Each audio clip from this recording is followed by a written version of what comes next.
Bienvenidos de nuevo al aula virtual.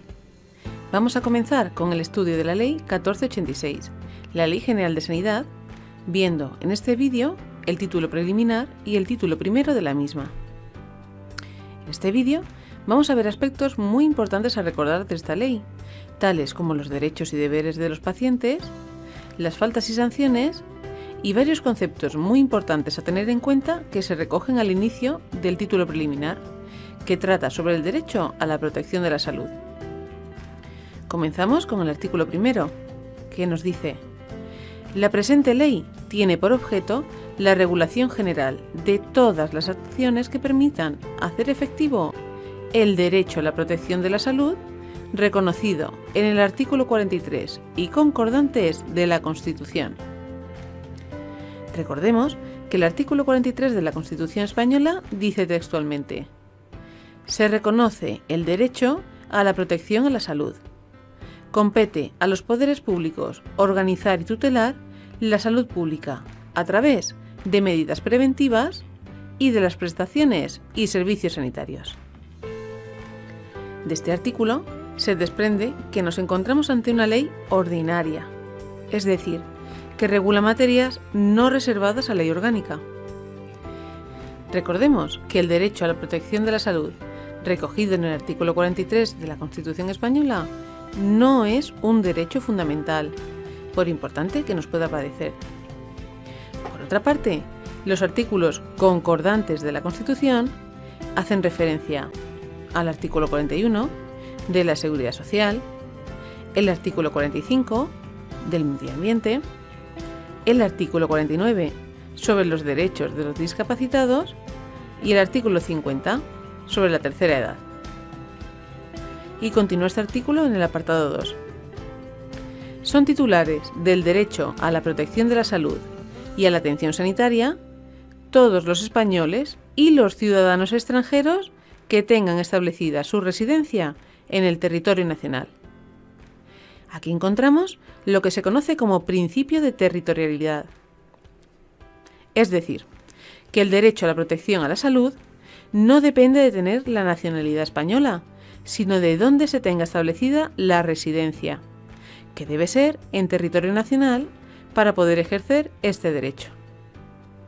Por eso, el siguiente punto de este artículo nos aclara: los extranjeros no residentes en España, así como los españoles fuera del territorio nacional, tendrán garantizado tal derecho en la forma en que las leyes y convenios internacionales establezcan. Es decir, que deberán generarse convenios o leyes específicas que concedan este derecho para algunos supuestos concretos. No lo tienen reconocido de forma directa. Así, por ejemplo, un extranjero residente en España tiene derecho a hacer uso del sistema de salud de la comunidad autónoma donde resida, mientras que un español que resida en otro país y, por ejemplo, venga de vacaciones a España, en el caso de necesitarlo, no tendrá derecho a la sanidad gratuita, deberá abonarla. A continuación, el artículo 2 nos indica otra característica importante de esta ley, y es que se trata de una norma básica. Dice textualmente: esta ley tendrá la condición de norma básica en el sentido previsto en el artículo 149.1.16 de la Constitución y será de aplicación a todo el territorio del Estado.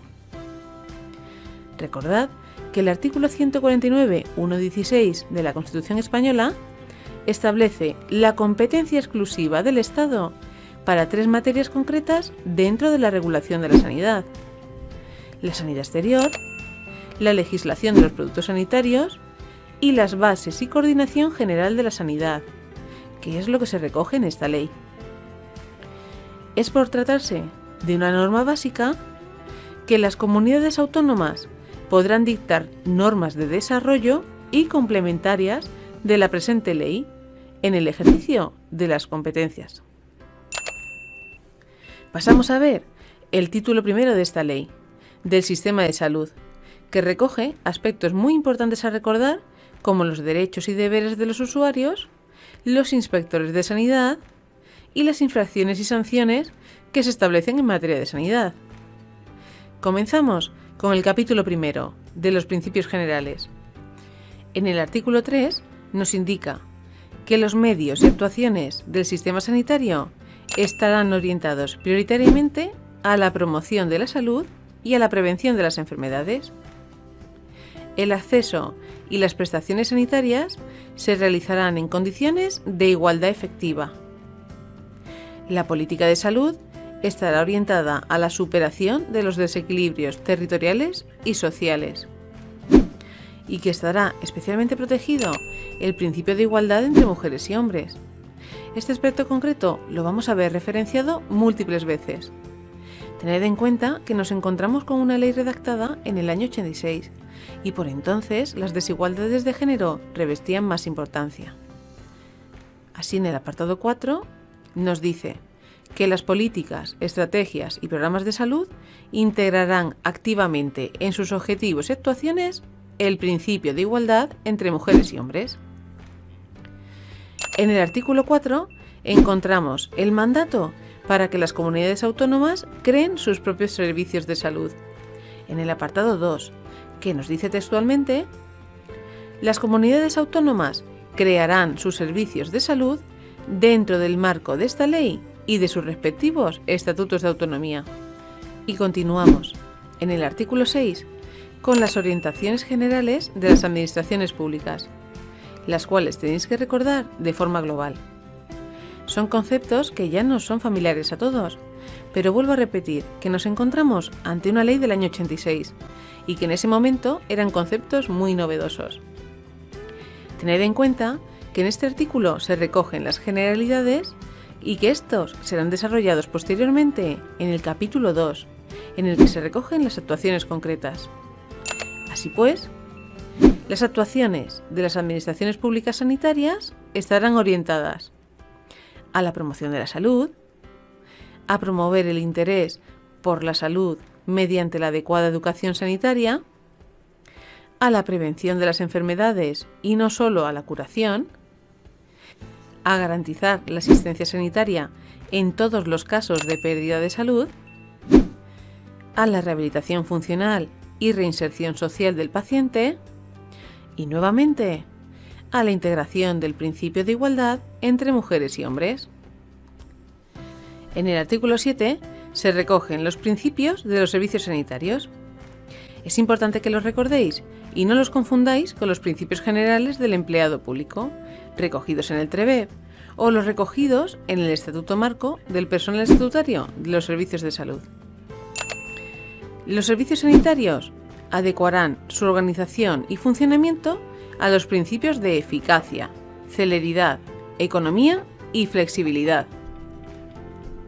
Y pasamos ahora a ver los derechos y los deberes de los pacientes. Estos 3 artículos debemos estudiarlos muy bien y es importante que recordemos el número concreto del artículo, pues es una de las excepciones en las que suelen caer preguntas que nos pueden llevar a confusión con esto. En el artículo 9 se recoge el deber de información que tienen las administraciones públicas. Los poderes públicos deberán informar a los usuarios de los servicios del sistema sanitario público o vinculados a él de sus derechos y deberes. El artículo 10 recoge los derechos de todos con la administración pública sanitaria.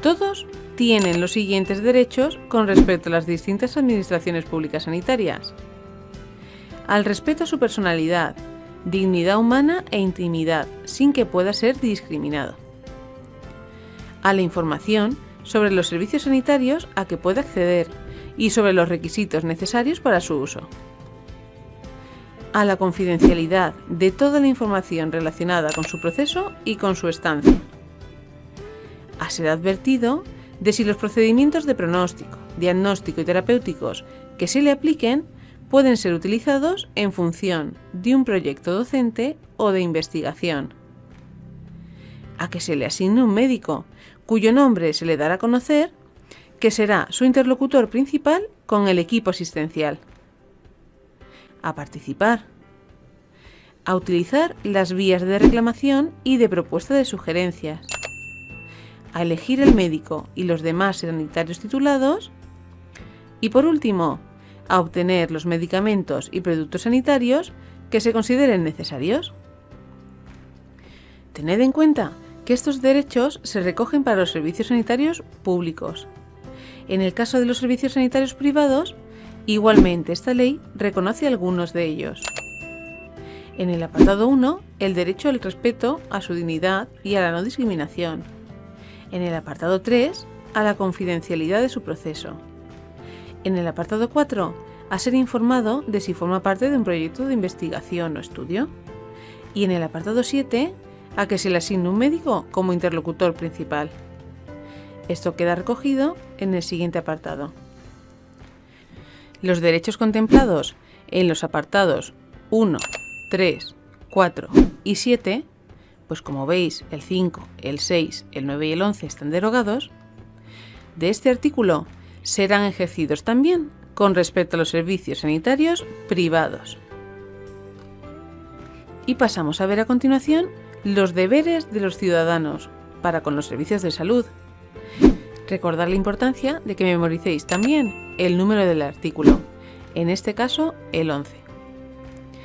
Serán obligaciones de los ciudadanos cumplir las prescripciones generales de naturaleza sanitaria comunes a toda la población, cuidar las instalaciones y colaborar en el mantenimiento de la habitabilidad y responsabilizarse del uso adecuado de las prestaciones ofrecidas por el sistema sanitario. Y continúa el capítulo primero con otras generalidades que también son importantes de reseñar, como son, en el artículo 12, que los poderes públicos orientarán sus políticas de gasto sanitario en orden a corregir desigualdades sanitarias y garantizar la igualdad de acceso. En el artículo 13, que el Gobierno aprobará las normas precisas para evitar el intrusismo profesional y la mala práctica. Este aspecto ha sido preguntado en alguna ocasión. Recordad que es el Gobierno estatal el que aprobará las normas precisas.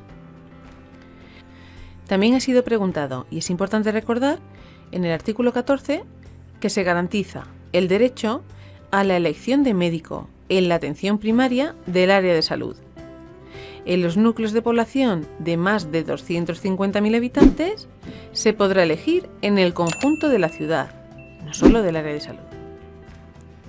En el artículo 15 se crean los servicios de referencia, a los que podrán acceder los usuarios del Sistema Nacional de Salud una vez superadas las capacidades diagnósticas y terapéuticas de la atención especializada de su comunidad autónoma. Un ejemplo de estos servicios de referencia son la unidad de quemados del Hospital Valdebrón y la unidad de manos catastróficas del Hospital de Burgos, así como otros muchos a los que los usuarios de los servicios de salud de las comunidades autónomas podemos acceder en las mismas condiciones de gratuidad, aunque pertenezcan a otra comunidad autónoma. Eso sí, una vez que nuestro hospital de referencia considera que no dispone de capacidad para tratarnos, no a nuestra libre elección. Es importante también recordar que estos servicios de referencia serán acreditados por el Ministerio de Sanidad, que es quien determinará para qué casos concretos podremos acceder a ellos. Así vemos en el apartado 2 que el Ministerio de Sanidad y Consumo acreditará servicios de referencia a los que podrán acceder todos los usuarios del Sistema Nacional de Salud una vez superadas las posibilidades de diagnóstico y tratamiento de los servicios especializados de la comunidad autónoma donde residan. Y para terminar con este capítulo, el artículo 16 recoge que las normas de utilización de los servicios sanitarios públicos serán iguales tanto para los pacientes que tienen derecho a los mismos como para los que no tienen derecho, que serán considerados pacientes privados. Un ejemplo de paciente privado serían los extranjeros no residentes en España, que necesitan asistencia urgente, o los miembros de mutualidades de funcionarios. Las normas de utilización de los servicios sanitarios serán iguales para todos, independientemente de la condición en que se acceda a los mismos.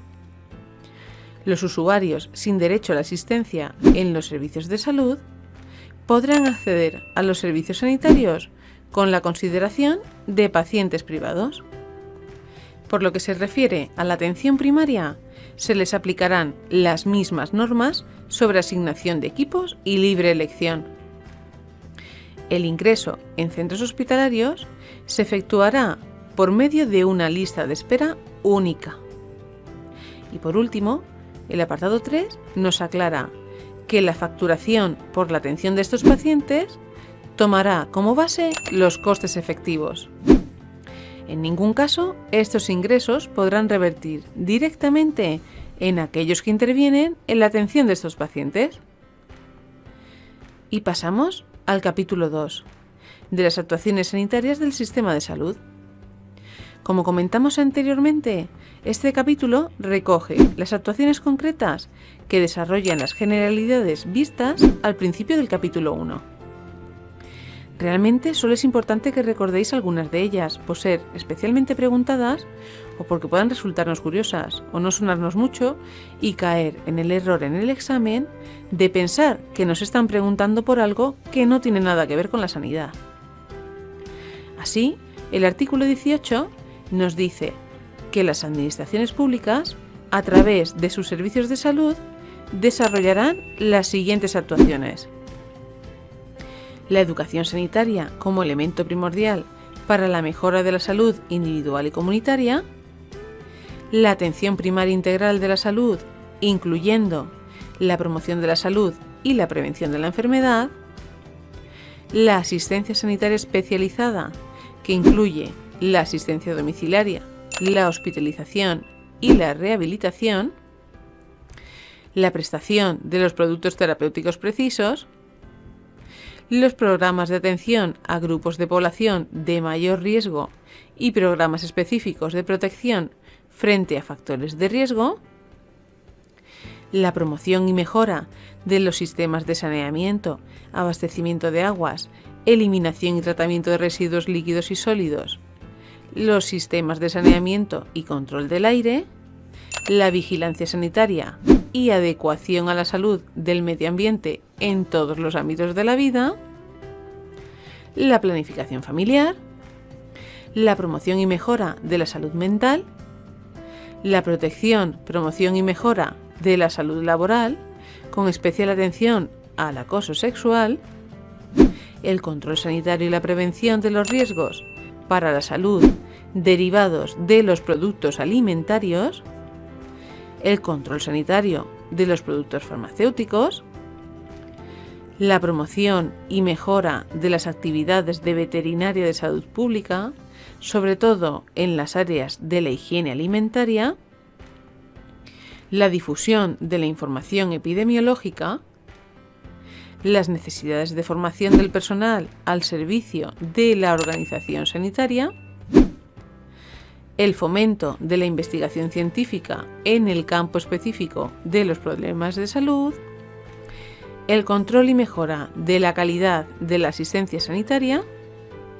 el tratamiento de los datos contenidos en registros, encuestas, estadísticas u otros sistemas de información médica y, por último, los sistemas de detección precoz de discapacidades y reducir al máximo la aparición de nuevas discapacidades o la intensificación de las preexistentes. Y pasamos al capítulo 3, de la salud mental, que recoge una serie de ideas generales sobre cómo debe organizarse la salud mental, siempre respecto al concepto de que los enfermos mentales deben ser tratados de forma similar a cualquier otro paciente.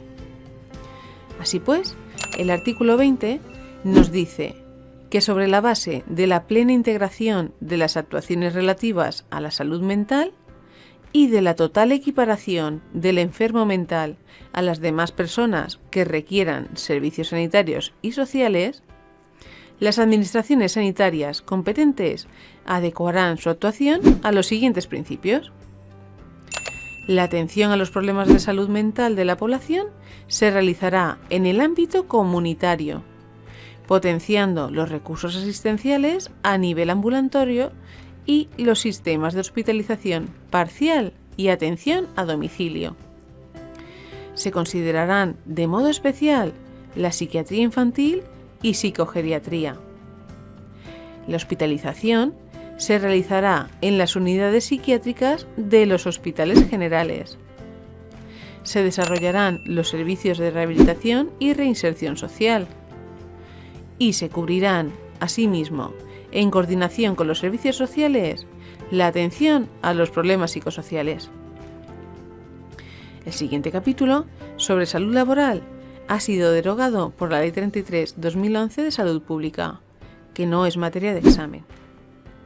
Así que continuamos con el capítulo 5, de la intervención pública en relación con la salud individual y colectiva.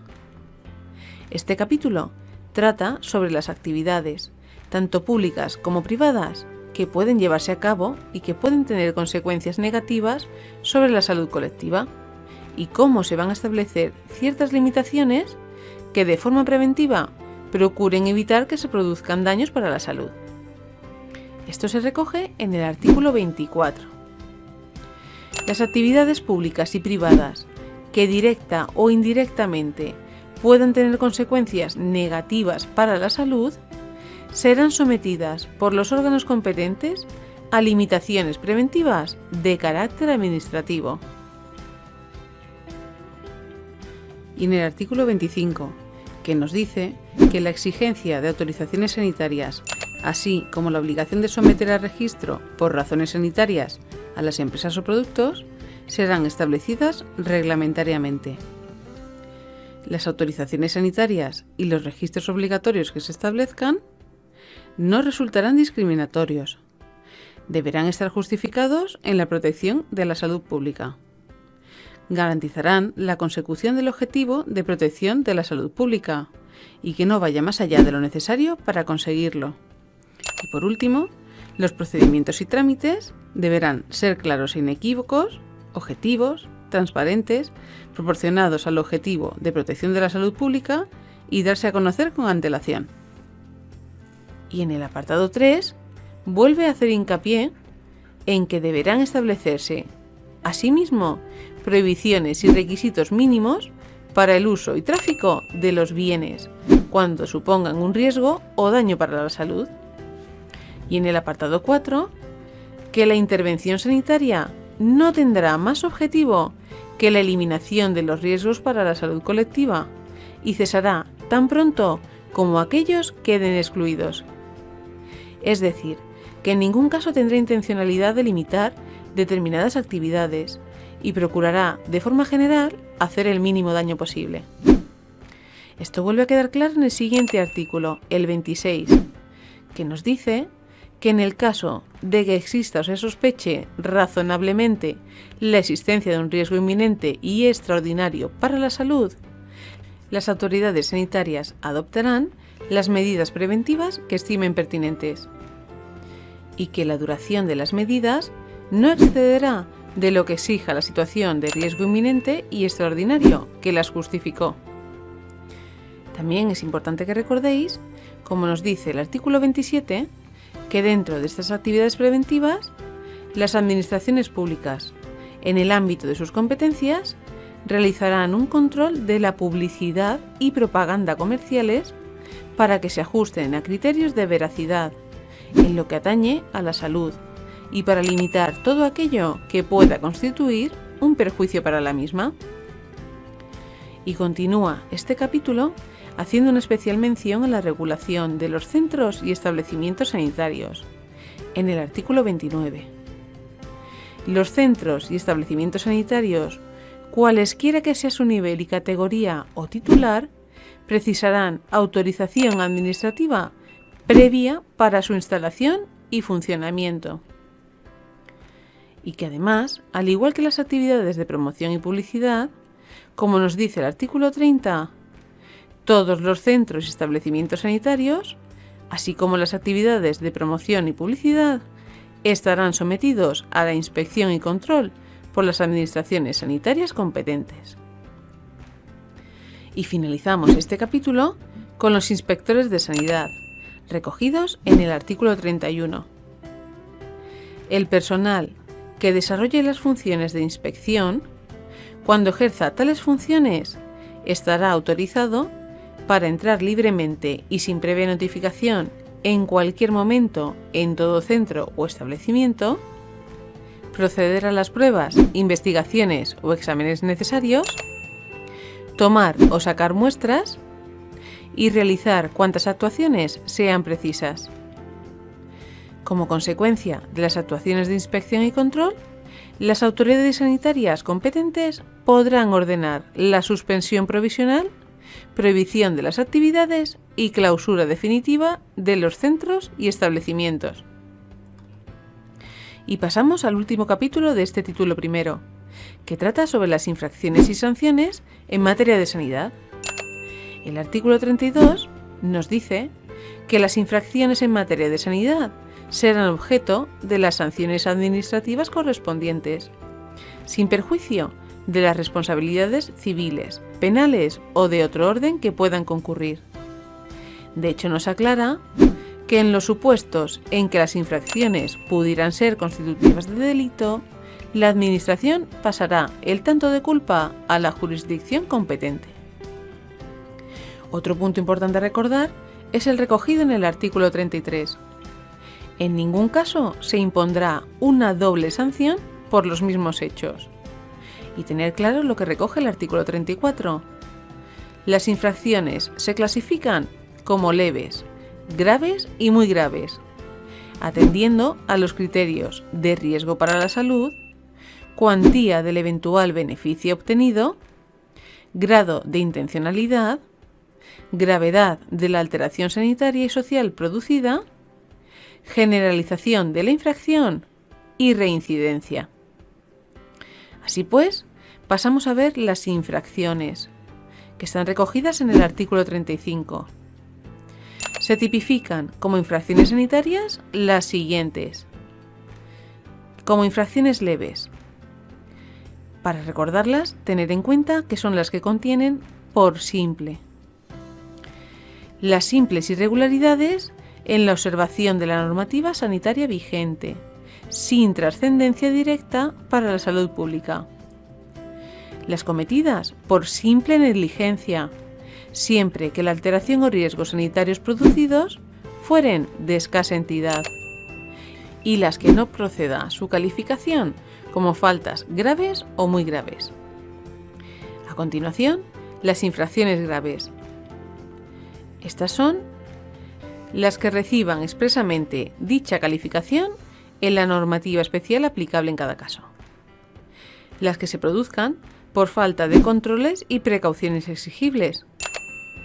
Las que sean concurrentes con otras infracciones sanitarias leves o hayan servido para facilitarlas o encubrirlas. El incumplimiento de los requerimientos por primera vez. La resistencia a suministrar datos, facilitar información o prestar colaboración. Las que no proceda su calificación como faltas leves o muy graves, y la reincidencia en la comisión de infracciones leves en los últimos 3 meses. Y por último, las infracciones muy graves. Estas son muy similares a las graves, pero siempre revisten una especial intencionalidad o gravedad. Así pues, son muy graves las que reciban expresamente dicha calificación en la normativa especial aplicable, las que se realicen de forma consciente y deliberada siempre que se produzca un daño grave, a diferencia de la falta grave por falta de controles en las que no hay intencionalidad, las que sean concurrentes con otras infracciones sanitarias graves o hayan servido para facilitar o encubrir su comisión, el incumplimiento reiterado de los requerimientos, a diferencia de la falta grave en la que el incumplimiento ocurre por primera vez, la negativa absoluta a facilitar información o prestar colaboración, en contraposición de la falta grave de resistencia a facilitar información, la resistencia, coacción, amenaza, represalia, desacato o cualquier otra forma de presión ejercida sobre las autoridades sanitarias o sus agentes. Esta es importante recordarla porque cualquier forma de presión sobre las autoridades sanitarias es considerada directamente falta grave, las que no proceda su calificación como faltas leves o graves, y la reincidencia en la comisión de faltas graves en los últimos 5 años. Recordar que en las faltas graves la reincidencia es de infracciones leves y en los últimos 3 meses.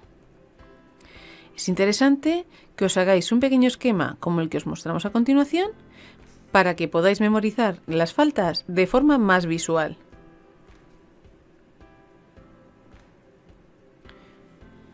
Y continuamos con las sanciones que corresponden a las faltas vistas anteriormente, que van a ser principalmente multas con diferente cuantía económica según la gravedad de la infracción. Así pues, en el artículo 36, para las infracciones leves hasta 3.005,06 euros.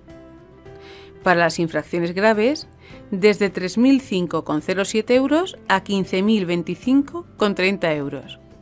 Pudiendo rebasar dicha cantidad hasta el quíntuplo del valor de los productos o servicios objeto de la infracción. Y para infracciones muy graves, desde 15.025,31 euros a 601.012,10 euros, pudiendo rebasar dicha cantidad igualmente hasta el quíntuplo del valor de los productos o servicios objeto de la infracción. Además, en los supuestos de infracciones muy graves podrá acordarse el cierre temporal del establecimiento, instalación o servicio, por un plazo máximo de 5 años. Por último, recordar lo recogido en el artículo 37. No tendrán carácter de sanción la clausura o cierre de establecimientos, instalaciones o servicios que no cuenten con las previas autorizaciones, o la suspensión de su funcionamiento hasta tanto se subsanen los defectos o se cumplan los requisitos.